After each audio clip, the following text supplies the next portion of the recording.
2 minutes to midnight. In 1947, a group of folk involved with the Manhattan Project decided that mankind's ability to destroy itself needed to be measured, and they started the Doomsday Clock.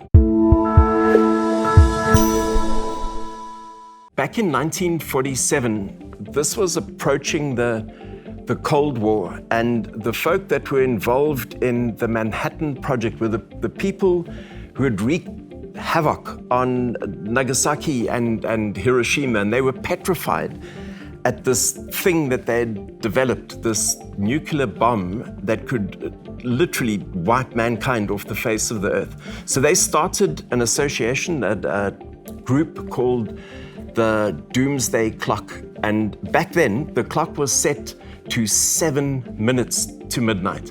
Midnight signifying the end of the world, Armageddon. Currently, in 2019, the clock is set at 2 minutes to midnight, which I thought was a cool title for the story that we wrote after my discussion with David Rochat. He's the CEO of a think tank and advisory company called Sophia's here in Geneva, Switzerland. David helps, and his organization, of course, he doesn't work in isolation, but David helps clients around the world with sustainability issues. He is a staunch believer in the circular economy, a closed loop economy, with as little leakage of carbon emission as possible. And man, I was so glad that I had that conversation. This whole climate change thing has been a worry for us at RISKAfrica magazine, and I'm sure it's a worry for most of the viewers of this TV channel. And David was quite upbeat. He's a bit nervous about the discourse around 2 minutes to midnight and the panic around the globe. He thinks that we're actually smart enough to find solutions. And I wanted to hear the good news. In our conversation, David brought up a few things, and we cover this in detail in the June issue of RISKAfrica magazine. He talks about how, in the last year, 50% of the gold that was used in the world came from recycling.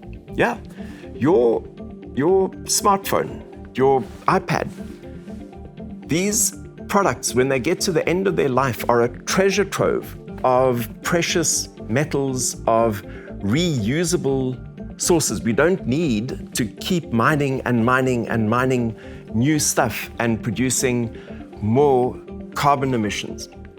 So that's a good news story, right? Another good news story is Tesla. Elon Musk has baked into the design of each and every Tesla a recycling component. He uses, and I forget the name, but I will get to it now, a Belgian company. He's done a deal with a company called Umicore, U-M-I-Core, that takes the defunct battery packs out of Teslas when they reach the end of their life cycle.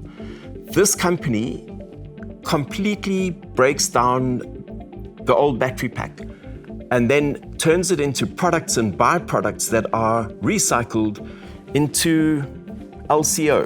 LCO is lithium carbon oxide. I didn't yet know about that before either.